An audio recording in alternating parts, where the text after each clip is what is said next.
How should you manage a new liver lesion? The first thing you have to consider is whether the lesion is malignant or non-malignant. Let's begin with the latter. You are frequently going to encounter hemangiomas, FNH, which is focal nodular hyperplasia, and hepatic adenomas. These, for the most part, are not malignant, but adenomas do have a possibility of transforming to a malignant hepatocellular carcinoma.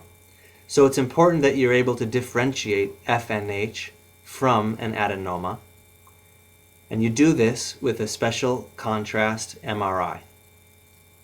It's called EOVIST or Multihance.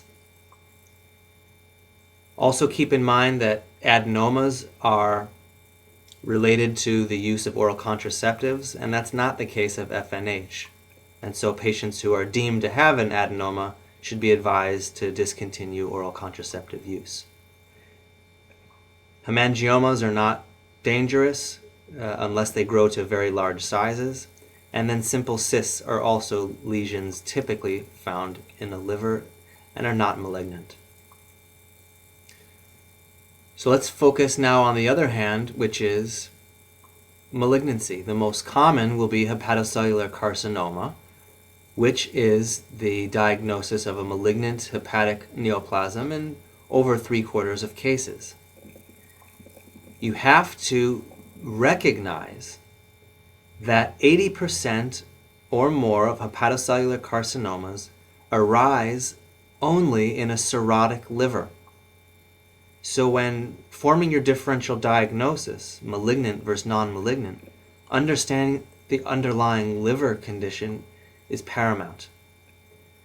So if the patient has a high pretest probability of having cirrhosis, then HCC is high on your differential.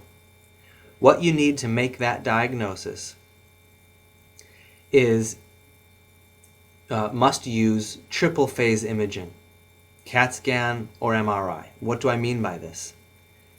Hepatocellular carcinoma is very vascular.